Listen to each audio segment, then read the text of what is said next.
palabra de Dios es viva y eficaz y más cortante que toda espada de dos filos. Penetra hasta partir el alma y el espíritu, las coyunturas y los tuétanos, y discierne los pensamientos y las intenciones del corazón. Y discierne los pensamientos y las intenciones del corazón. Porque la palabra de Dios es viva y eficaz y más cortante que toda espada de dos filos. Penetra hasta partir el alma y el espíritu, las coyunturas y los tuétanos, y discierne los pensamientos y las intenciones del corazón. Y discierne los pensamientos y las intenciones del corazón.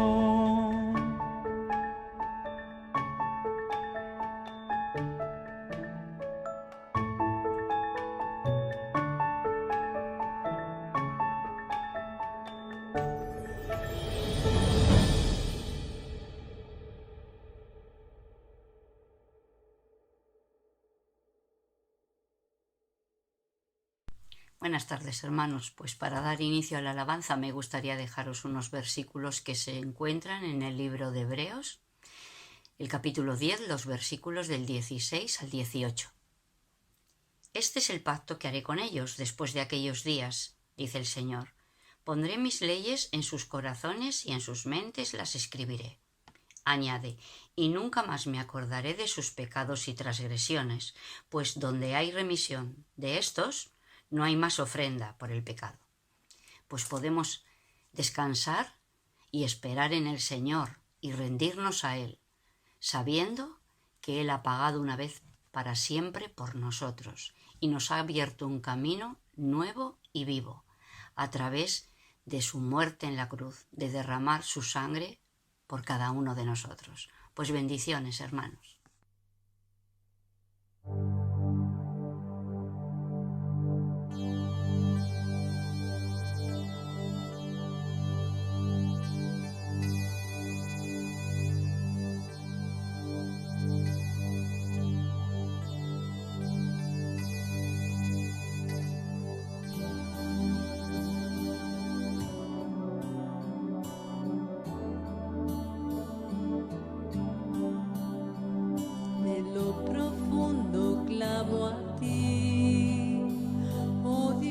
Escucha mi oración, inclina tu oído a mí y mira mi desolación. ¿Cómo ante ti yo puedo estar si miras toda mi maldad? Pero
cierto está, ante el Señor ya puedo estar, y todo el que quiera acudir, perdón y amor encontrará.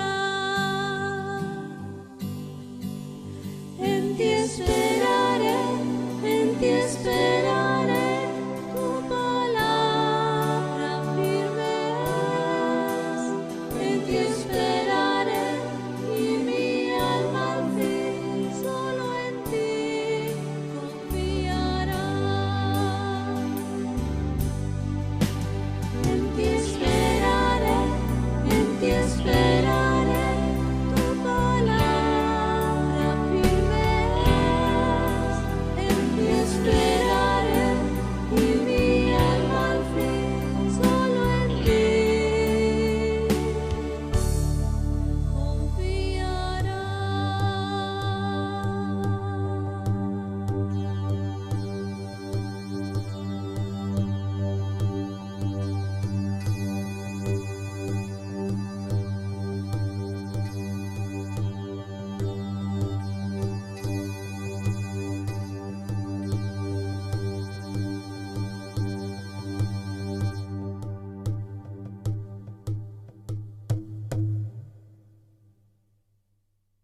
Buenas tardes, queridos hermanos. Vamos a meditar en Gálatas capítulo 1, versículos del 11 al 14. Gálatas 1, del 11 al 14. Mas os hago saber, hermanos, que el Evangelio anunciado por mí no es según hombre. Pues yo ni lo recibí ni lo aprendí de hombre alguno, sino por revelación de Jesucristo. Porque ya habéis oído acerca de mi conducta en otro tiempo en el judaísmo, que perseguía sobremanera a la iglesia de Dios y la asolaba. Y en el judaísmo aventajaba a muchos de mis contemporáneos en mi nación, siendo mucho más celoso de las tradiciones de mis padres. Vamos a orar.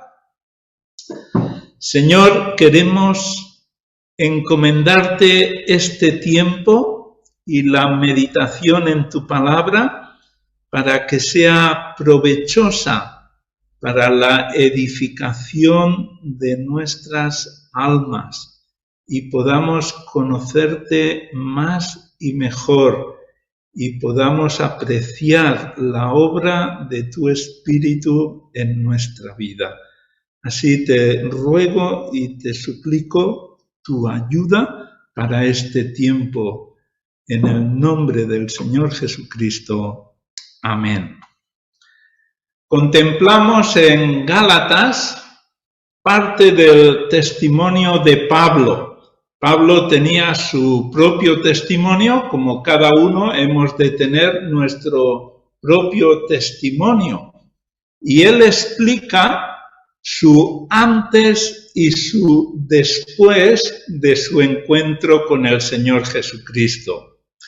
Cuando observamos y vamos indagando acerca del testimonio de Pablo, descubrimos que según el entorno, el ambiente, los oyentes que tiene y a quién se dirige, lo explica de una manera u de otra. Pero el énfasis que Pablo quiere ahora mostrar a los Gálatas es que su testimonio es verdadero y que es delante de Dios que Él quiere expresarles que el conocimiento del Evangelio no ha sido por manipulación humana, sino que ha sido por impacto, encuentro real con Dios.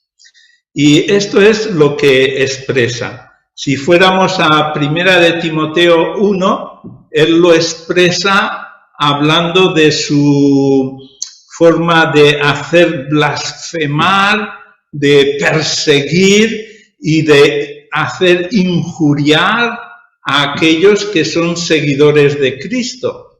Pero en esta sección a los Gálatas les habla acerca de la tradición y del celo por la tradición, porque para Pablo la ley tenía su importancia, pero estaba en un lugar muy concreto.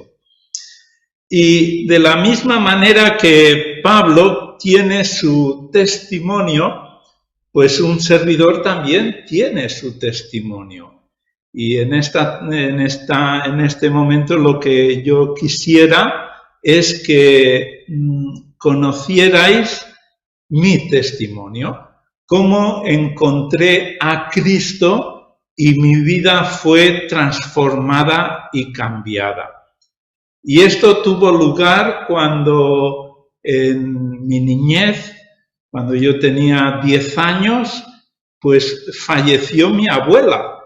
Y estos acontecimientos en aquella época de la que estoy hablando, pues los difuntos, los muertos, los conservaban en casa, en la casa del difunto. Así que fue un momento para mí muy importante cuando yo entré en la habitación y encontré a mi abuela muerta. Y estaba allí fría, estaba inerte, no se movía, y el silencio era notable porque no había respiración, era presencia sin vida. Y esto me impactó y puso en mí, hubo un énfasis en el pensamiento y era dónde estaba, era evidente que estaba muerta, dónde estaba ahora, y si yo moría, ¿dónde iba a estar? Así que ese pensamiento entró en mi ser y fue motivo de reflexión muy íntima y personal.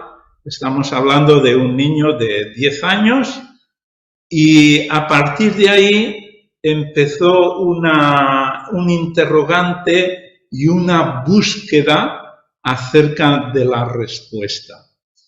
Por ello, en el paso de los años, yo me entregué a la práctica de la religión católica, era la religión que yo conocía, y me entregué a practicarlo, pero no superficialmente, sino con intimidad, a un nivel más íntimo, lo que se llamaban los cursillos de cristiandad y de misa diaria, etc. Estamos hablando de la época de la adolescencia, crecí, después a los 17 años me concedieron una beca para estudiar en la universidad laboral y tuve que desplazarme de Barcelona, que es donde nací y era mi ambiente, a una ciudad desconocida como era Huesca y el entorno de la universidad laboral. Y allí, en esa separación de mi entorno, pues creció más la búsqueda de la respuesta. Así que a mi confesor, don José, le pregunté de una forma muy personal cómo yo podía estar seguro del perdón de mis pecados y si moría yo quería ir al cielo. ¿Cómo podía estar seguro de ello? Así que mi confesor me dijo: Antonio, esto son unas preguntas muy serias, muy profundas, y lo que tienes que hacer es practicar los sacramentos. Y si mueres en gracia de Dios, a lo mejor, quizás. Así que su respuesta me hundió más en la miseria de mi pecado y me dejó muy abatido.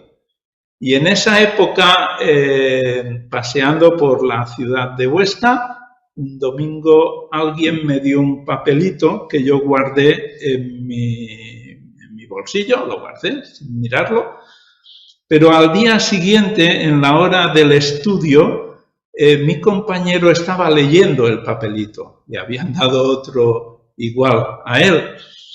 Y entonces le dije, cuando termines, me lo pasas porque tengo interés en leerlo.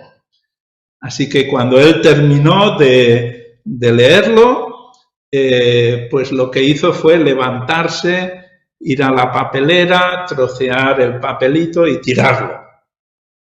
Y cuando él se sentó, yo me quedé sorprendido porque justo le había dicho que tenía interés en leerlo.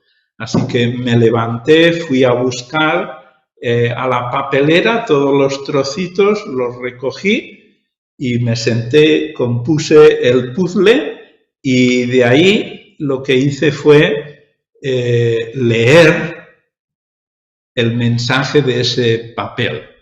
Y decía 7 motivos por los que necesitas a Cristo. Y descubrí que ese sencillo papelito tenía las respuestas a las preguntas que yo estaba haciendo y que había nacido esos interrogantes desde el fallecimiento de mi abuela y que a lo largo de toda esa adolescencia y parte de la juventud me había perseguido y no había encontrado respuesta. Así que escribí a la dirección que había y me mandaron un evangelio, el Evangelio según San Juan, el cual leí con mucho interés y cuando llegué al capítulo 3 descubrí que la solución no eran las obras, no era la conducta, sino que era la fe en el Señor Jesucristo, creer en el Hijo para tener vida.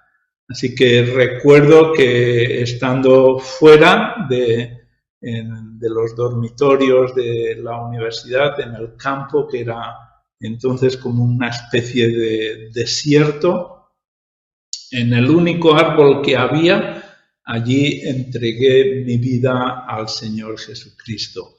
Le dije, si esto es cierto, yo te entrego mi vida y te abrazo como mi Salvador. A partir de aquel día cambió mi vida y empecé a vivir con el gozo de la salvación. Saber que había encontrado la respuesta de que el Señor Jesucristo había muerto por mis pecados y que ahora si moría iba a su encuentro. Así que cuando tuve vacaciones en Semana Santa, fui a Barcelona y me puse en contacto con los hermanos que me habían mandado el Evangelio. Y entonces me encontré, conocí a los hermanos que se reunían en la iglesia, en la congregación, en la calle La Bisbal 17 en Barcelona. Y allí conocí a Daniel González y con él pues empecé a estudiar y a conocer más el Evangelio y ya cuando terminé el curso me uní a la iglesia, fui bautizado, di testimonio público y a partir de entonces mi vida estaba centrada en la actividad del Evangelio. De tal manera que empezamos, yo fui el segundo joven que se convirtió, porque la iglesia era una iglesia naciente y a partir de entonces empezamos a reunirnos y se fueron convirtiendo algunos jóvenes, otros se añadieron de otras congregaciones y de algunos que habían viajado de Castilla, a Barcelona y se unieron a la congregación. Y la vida fue una vida de intensidad por el Evangelio. Estamos hablando acerca de los años 70, que era los años finales de la dictadura, en la que había margen, pero también había persecución. Y yo experimenté lo que han sido ser denunciado, ser perseguido, estar retenido por la policía, incluso sufrir el castigo, no físico, pero sí moral, y desplazado cuando tuve que hacer el servicio militar, que me mandaron lo más lejos posible.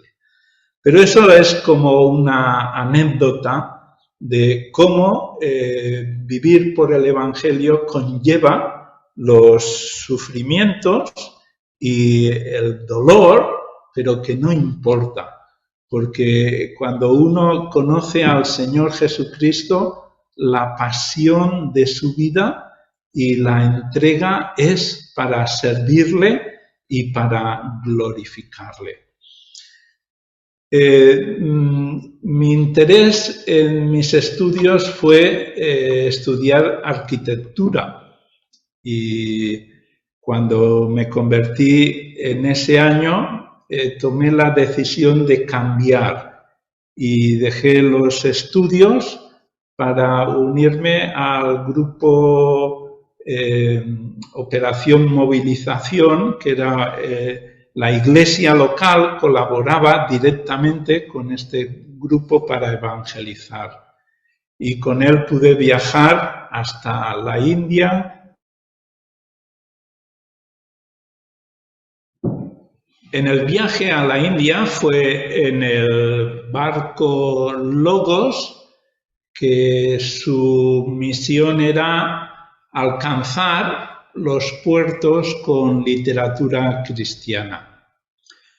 En una de estas ocasiones en las que habían conferencias, me pidieron que diera mi testimonio y expliqué cómo me convertí, como os he explicado, y un detalle interesante para mí que me quedó muy grabado fue que la persona que me dio el papelito era rubio de ojos azules, y cité este dato sin más, y cuando terminé se acercó una persona que me dijo: Antonio, yo fui el que te di el papelito. Y este hermano era Jack Rendell, y me dijo: y te voy a explicar un detalle que no sabes, pero que te puede ayudar a lo largo de la vida. Nosotros, me explicó, nosotros no fuimos a Huesca, nosotros íbamos dirección Barcelona, pero al pasar cerca de Huesca, el vehículo en el que íbamos se detuvo, se paró, eran furgonetas antiguas y se paró. Y entonces dos se quedaron arreglando el vehículo, la avería, y otros dos cogieron sus bolsas de folletos y entraron en la ciudad. Estuvieron media hora repartiendo folletos, regresaron al coche y el coche ya estaba funcionando, y así que se fueron. Y esto para mí es una forma de ver cómo Dios obra y tiene el control de las circunstancias, de tal manera que para dar respuesta a alguien que está clamando, Dios mueve a otros y los lleva de tal manera que hace que se vayan uniendo los detalles. Y a lo largo de la vida, después de más de 50 años de andar con el Señor Jesucristo, es verdad que hay muchos detalles que no conozco, pero sé que Él tiene el control de todos ellos. Es el milagro. Para mí esto es el milagro del encuentro con el Evangelio. El Evangelio me encontró y yo encontré el Evangelio y respondí con fe a lo que Dios me ofrecía. El ofrecimiento para todos los hombres del Evangelio, para que todo aquel que en él cree tenga vida eterna. Y así fue como yo, siendo católico por convicción, pasé a ser cristiano por conversión, cambiado por Cristo, caminando al cielo. Y te invito, si no has creído, no has entregado tu vida a Cristo, que hoy es un buen día para hacerlo.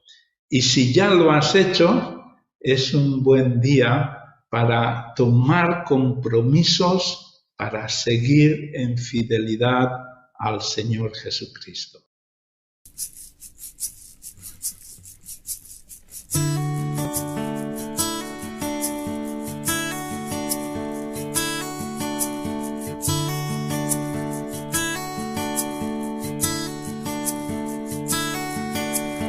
Todo a Cristo yo me entrego con el fin de serle fiel.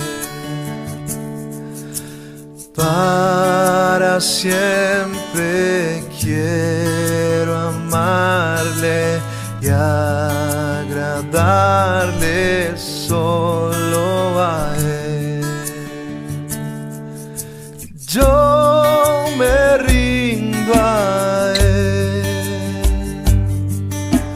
yo me rindo a Él, todo a Cristo yo me entrego, quiero serle fiel.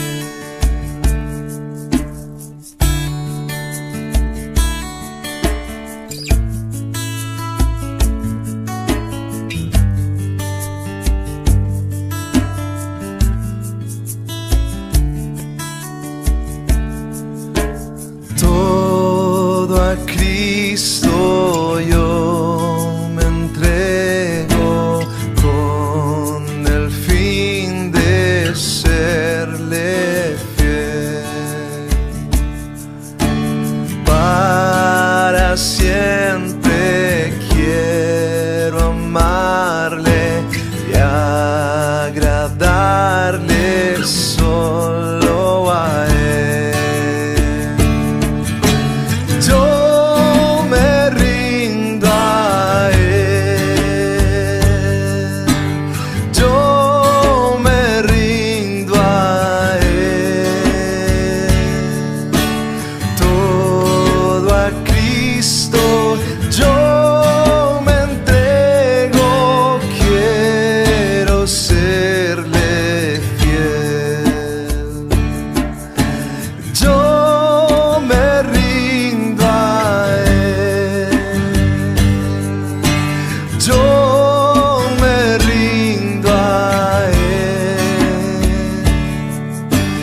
todo a Cristo